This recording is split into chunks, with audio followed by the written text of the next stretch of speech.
Okay, the foundation's done. We've got the project, a player, and a working state machine. Now for the part that actually makes us feel alive, animations. We're going to bring in a character, setting up an animation tree, and wiring up all the idle, walk, and run animations. This is where this actually starts to look like a game. Okay, what's next? All right, now that we have our player and the foundation set up, we now want to add animations. Before we do that, we will want to add the actual characters and rigs. So let's head over to the Adventures tab and find a character that we want. Inside of Characters, GLTF. Here you can explore the Mage, the Ranger, whichever one you want, and add them into the game. I will add the Barbarian to stay consistent with my solution. Here, I'm going to delete the mesh instance, and actually I'll leave the collision, but I'll delete the mesh instance. And inside of my collision shape, we'll just reset this and select a capsule shape and make it fit the player as much as possible. Now, we do want the collision to go a little under the head, just because we don't want the head of the top of the player to collide sometimes. All right, from here, we will simply make local, and we now have a skeleton with a bunch of bones. Here, we want to set up the animation.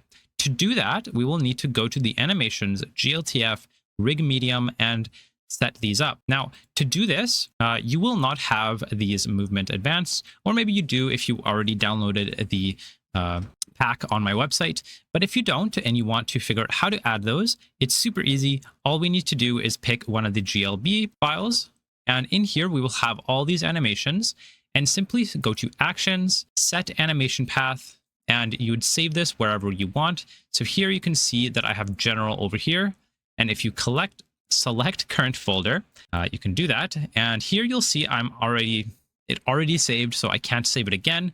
And you would set paths though, and that would be it. So you do that, re-import, and you would get all of these. So you would get the .res files. You may not have the .tres file, but I'll show you how to set that up in just a minute. First, we need to add an animation player. We'll also add an animation tree just to get ahead of ourselves here, but we'll focus on the animation player first. Here, we will go to Manage Animation, and what we'll do is either click New Library or Load Library. I will load a library to show you if you already downloaded this set from me. We can find one of the rigs, go to General, and the .tres file is a library, so we will take that. And in here, we will see all these animations. Now, you might be wondering, though, how do I make my own library? Well, it's actually really easy. We can simply say, make a new library, give it a name. We'll go to the load right here, the load animation, and you can select all these files, or obviously you would want the attack files, so we can do that by selecting all of these, and we don't need the .tpose, so we'll just do that. Hit open, and it might take a minute. What the dude? All right, once you've added all the animations and they've all loaded, we simply have to go to the save right next to the actual library, and this will allow us to save as and save this as the attack _lib or lib library, whatever you want to call it, and we can hit save. Now, once you've done that, you will now see attack _lib.res, but you will also see the library icon right next to it, and that is the library that we just created. So anytime in the future, if you want to go to Manage Animations and add a new all these attacks animations into a different player or character, then you're able to do that much faster. Okay, now that we've done that, we now want to set up our animation tree. But before we do that, we'll have to resolve this little error here so we can actually test our animations and make sure they're working properly. We'll notice that the animation is looking for rig medium / skeleton, and that means that it needs to be a child of the barbarian.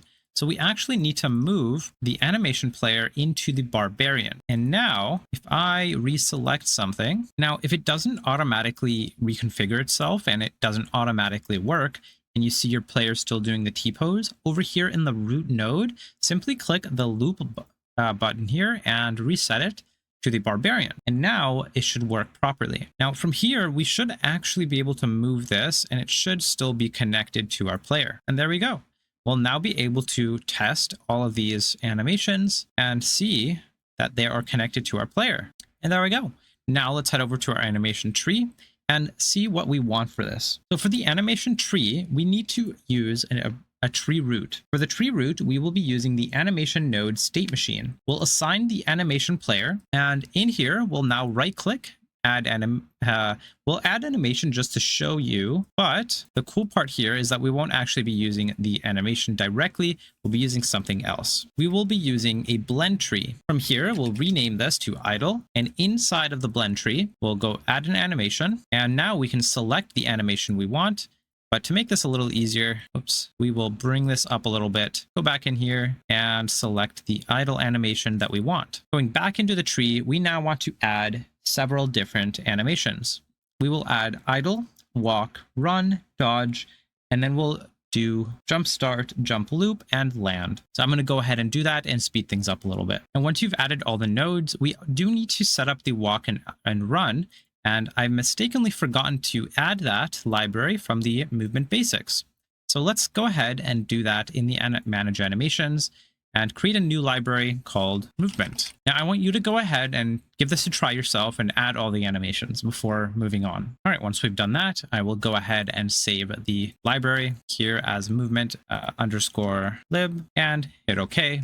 And save. Going back to the animation tree, we can now go into the walk and select the walk animation. We'll go to the same thing, run, and go ahead and complete the rest. Now, one thing to note is in the jump start and the jump loop and etc., we want to, select the jump start in here. In the jump loop, the reason why we're doing this way is because the jump idle is essentially we're in the air. So if I go to the animation player and I play the jump idle, you'll notice that this is him in the air. And so we want to play this when I'm not touching the ground and then play the jump land when I touch the ground after the end of my jump. And that would be the land. So in here, we would select the jump land. And that's it. In the dodge, we can simply select something that works as a dodge. I don't believe this pack has a dodge, so we will have to use something similar, which will be using dodge forward. So let's go ahead and add that to the movement. So inside of the advanced movement, we'll find dodge forward and go ahead and open that. And we'll use that as the dodge in our animation. Now, once we've done that, we now want to connect everything using the connect nodes. Here we'll connect the start to idle, and this one doesn't really matter, but the rest of them will, because in idle to walk, you'll notice that this little idle has a green play button. And that means it's on auto mode, meaning that will automatically go from idle to walk. And you might be wondering, what do you mean automatically? It'll just ignore idle and go straight to walk? Yes, exactly that is what is going to happen. It will essentially ignore the animation of idle and go straight to walk. Now you can imagine if I had connected multiple, in fact, if I do that, then it will automatically start to bug out. So let's go ahead and see if we can get it to do that by playing walk. There we go. You'll now see that he's playing all these animations through one frame. Now, obviously, we don't want that to happen. So let's turn off the auto in each of these nodes. And the reason we're doing this is because we're going to add conditions inside of code that will allow us to move between these animations by ourselves. So from here, we'll simply add all these nodes and get rid of the auto. Actually, the jump start, we won't need that. Jump here, we won't need this. So we'll only need to go through one cycle once we start the jump, but we should be able to go from walk to jump, idle to dodge, walk to dodge, run to dodge, and walk back to idle. And that should be it. So the basic idea between these transitions is you need to think about, hey, which animations do I want my player to smoothly transition between, right? Because if there's not a direct node between one animation and another, the animation will actually look a bit clunky, which in some instances you can use to your advantage and make it look like that if you'd like. But in most cases, if I want my idle animation to look smooth from idle to walk, we will want a connect node. Now, you might think we're done here, and we could be from idle to walk, but you'll notice that the transition between those two animations, it's quite abrupt,